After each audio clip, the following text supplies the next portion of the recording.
राम मंदिर इसकी टारगेट पे था, ऐसा हरियाणा एसटीएफ ने बताया है। सूत्रों की माने तो हैंड ग्रेनेड की जांच के बाद एक्सपर्ट ने बताया है कि ये हैंड ग्रेनेड 30 मीटर की रेडियस तक तबाही मचा सकते हैं। शुरुआती जांच में निकल के सामने आया है कि अब्दुल रहमान AQIS के मोस्ट वांटेड आतंकी अबू सुफियान के संपर्क में था। बलिया में भी यूपी ATS ने 3 युवकों को कस्टडी में लिया, उनसे पूछताछ की।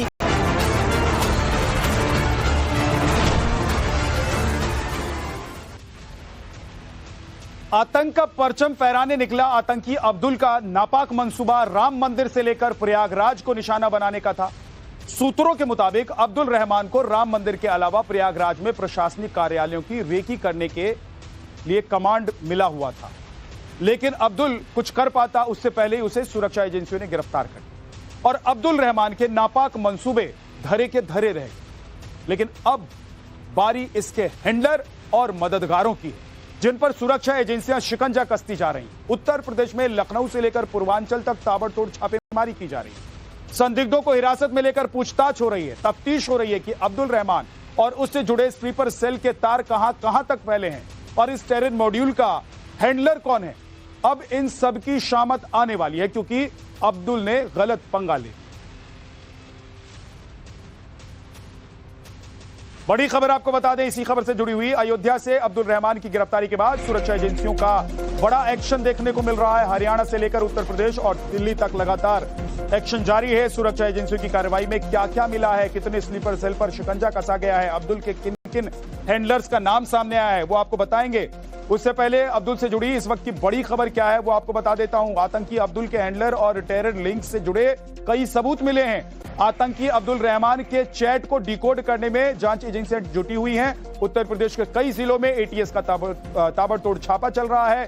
टेरर मॉड्यूल से जुड़े कई संदिग्ध हिरासत में लिए गए हैं। आतंकी अब्दुल रहमान के सोशल मीडिया अकाउंट से टेरर लिंक के कई सबूत मिले हैं। सूत्रों के मुताबिक अब्दुल रहमान ने सोशल मीडिया पर तालिबान के कई पोस्ट भी डाले थे और सूत्र ये भी बता रहे हैं कि अब्दुल रहमान को राम मंदिर के अलावा प्रयागराज में प्रशासनिक कैंप की रेकी करने के कमांड मिले थे, यानी कि आतंकी अब्दुल के टारगेट पर महाकुंभ भी था।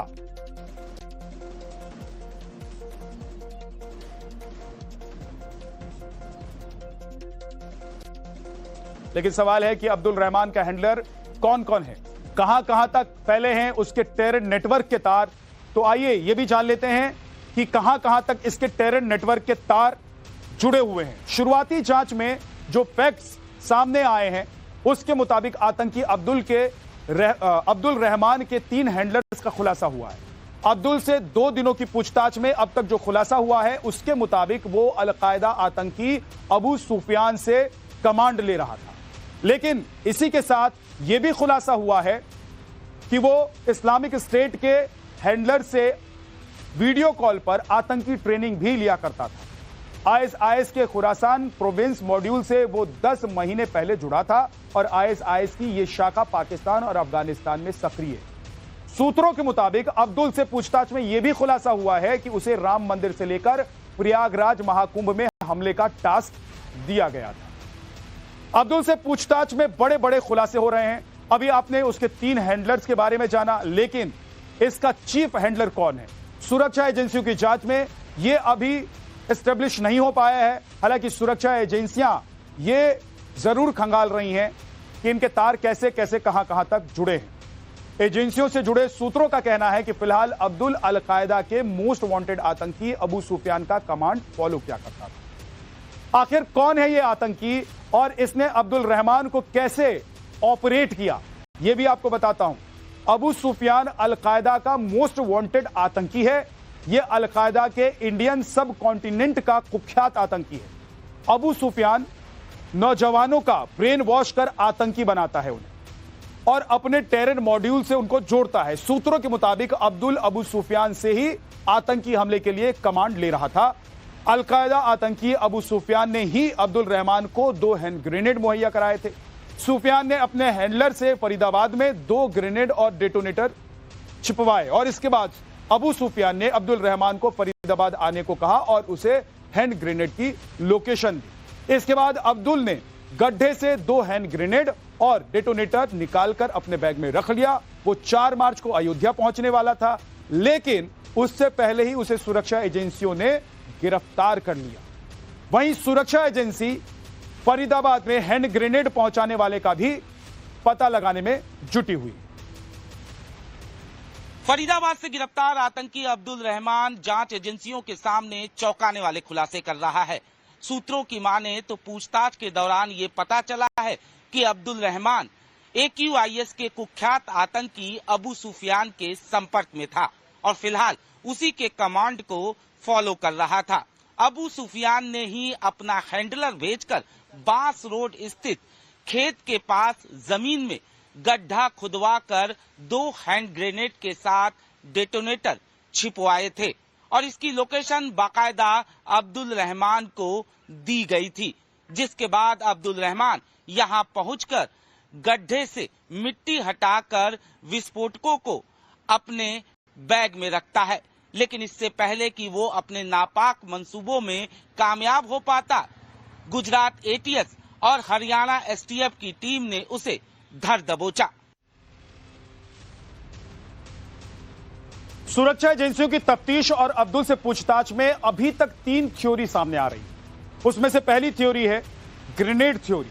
हैंड ग्रेनेड आतंकियों का कन्वेंशनल हथियार होता है और यही हथियार आतंकी अब्दुल रहमान से मिला भी है। जी हां, आतंकी अब्दुल रहमान की गिरफ्तारी के बाद उसे 2 हैंड ग्रेनेड मिले हैं। बताया जा रहा है कि अब्दुल ने हैंड ग्रेनेड से हमले की ऑनलाइन ट्रेनिंग भी ली थी।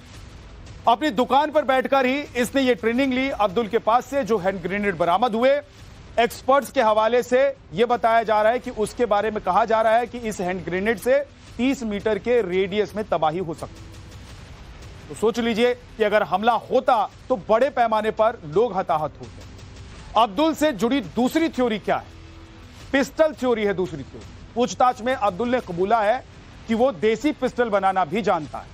पुलिस ने जब अब्दुल के घर पर दबिश दी तो उसके कमरे से पिस्टल मिली भी, जिसके काठ का होने का दावा किया जा रहा है। लेकिन अब्दुल के कबूलनामे से उपजा बड़ा सवाल यह है कि आखिर अब्दुल ने पिस्टल बनाना कहां से सीखा?